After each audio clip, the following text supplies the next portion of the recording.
उधर लोकसभा चुनाव से जुड़ी हुई एक और बड़ी खबर है। डिंपल के खिलाफ चुनाव लड़ने पर बोली हैं अपर्णा यादव, अभी तक पार्टी ने ऐसा नहीं बोला है। मैं अपने से बड़ों का सम्मान करती हूँ, राजनीतिक मर्ता के नहीं था इसलिए पार्टी बदली। बड़ों का आदर पहले भी था, आज भी है। मोदी जी को तीसरी बार पीएम बनाना ही लक्ष्य है।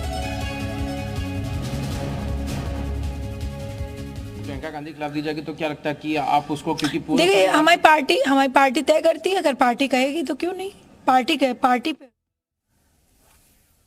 तो डिंपल के खिलाफ चुनाव लड़ने पर अपर्णा यादव ने कहा है कि अभी तक पार्टी ने उन्हें ऐसा करने के लिए आदेश नहीं दिया है। उन्होंने कहा है कि पार्टी के फैसले का सम्मान करती हैं। उन्होंने ये भी कहा है कि मैं अपनों से बड़ों का सम्मान करती हूं और राजनीतिक महत्वाकांक्षा उनकी कोई नहीं है और राजनीतिक मकसद नहीं था इसलिए पार्टी बदली। बड़ों का आदर पहले से भी था, आज भी करती हैं और मोदी जी को तीसरी बार पीएम बनाना ही उनका लक्ष्य है।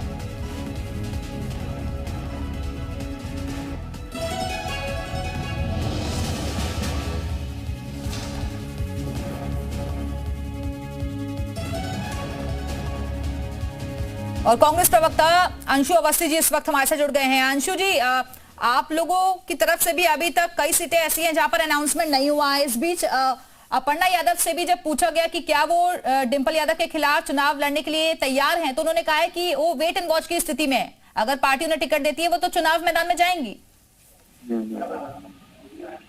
नहीं, देखिए, बीजेपी का कोई भी सिद्धांत नहीं है, कोई विचारधारा नहीं। बीजेपी सिर्फ और सिर्फ आपस में कैसे लड़ाना है, परिवारों में तोड़ फोड़ कैसे करनी, क्योंकि भाजपा के कोई परिवार तो है नहीं। भाजपा का परिवार तो सिर्फ और सिर्फ कौन है, उनके उद्योगपति मित्र हैं। तो वो अपर्णा यादव हो या कोई भी, उनको तो सिर्फ आपस में फूट डालनी है। जो शुरुआत से इनकी नीति रही है, जो अंग्रेजों की नीति थी, इनके जो जिनकी ये चरण वंदना करते थे, आज उनकी भी यही नीति है, फूट डालो राज करो। लेकिन रायबरेली और अमेठी का गांधी परिवार से पारिवारिक रिश्ता है, पीढ़ियों से है, परंपरागत है। तो कोई भी चुनाव लड़े, ठीक है, डेमोक्रेसी में सभी लड़ते हैं, इससे पहले भी लड़ते रहे। इंदिरा गांधी जी के सामने भी लड़ते थे, फिरोज गांधी के सामने भी लड़ते थे, राजीव गांधी के सामने भी लड़ते। तो डेमोक्रेसी में सब लड़ सकते हैं, सबको अधिकार है। लेकिन वहाँ पारिवारिक रिश्ता है, जनता कांग्रेस को, गांधी परिवार को जिताएगी। नहीं, पारिवारिक सीट अगर आप बता रहे हैं तो परिवार से ही कोई सदस्य होगा ना फिर तो। मैंने क्या कहा, पारिवारिक रिश्ता है, पारिवारिक सीट नहीं। बीजेपी सिर्फ हर एक क्षेत्र को सिर्फ वोट के नजरिए से देखती है, चुनाव के नजरिए से देखती है। लेकिन रायबरेली अमेठी का गांधी परिवार से आत्मीय रिश्ता है। वो जब चुनाव नहीं भी लड़े थे तब भी उन्होंने वहां के लिए वही किया। अमेठी में श्री राहुल गांधी जी 2019 में सांसद नहीं थे, लेकिन जब कोरोना काल आया तो राशन सामग्री, वहां के लोगों को जो जरूरत के सामान है, दवाएं, सब भेजने का काम किया। तो वो एक पारिवारिक रिश्ता है, उसको बीजेपी सिर्फ चुनावी नजरिए से देखती है। अंशु जी, लेकिन अभी तक अगर आपने कैंडिडेट ही अनाउंस नहीं किया है तो फिर प्रचार कब करेंगे आप लोग? वो हम पहले भाजपा से पूछ लीजिए, भाजपा जब वो कर ले कि भाजपा ने अनाउंस कर दिया है क्या। बीजेपी जब अनाउंस कर देगी उससे पहले हम अनाउंस करेंगे और जनता इंडिया गठबंधन को जिताने जा रही है। चलिए, बहुत बहुत शुक्रिया आपका हमारे से जुड़ने के लिए।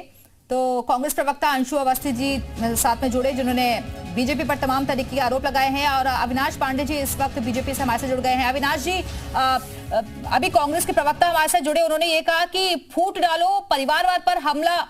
माफ कीजिएगा, अशोक पांडे जी इस वक्त हमारे साथ जुड़े हुए हैं। अशोक पांडे जी, अभी कांग्रेस प्रवक्ता हमारे साथ जुड़े हुए थे, उन्होंने ये कहा कि फूट डालो, राजनीति करो, यही विचारधारा रही है बीजेपी की। परिवारवाद पर हमला बोलती है, बार बार परिवार को लड़ाती है। परिवारवाद अखिलेश यादव से बड़ा ज्यादा कौन करेगा। अब मुलायम सिंह, राम गोपाल, चंद्रपाल, धर्मेंद्र, परमिंदर, अखिलेश, सिंपल, इनसे बड़ा क्या होगा।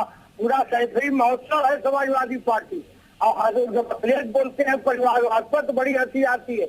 अगर पिताजी मुख्यमंत्री न रहते तो मुख्यमंत्री न रहते उत्तर प्रदेश के, पिताजी अगर कहीं सिपाही रहते तो भी किसी थाने में सिपाही रहते।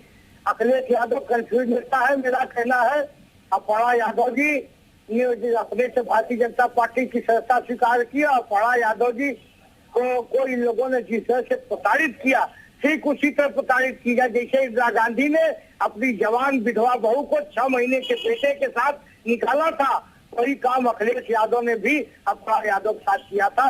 ये तो भारतीय जनता पार्टी ने उन्हें गले लगाया है।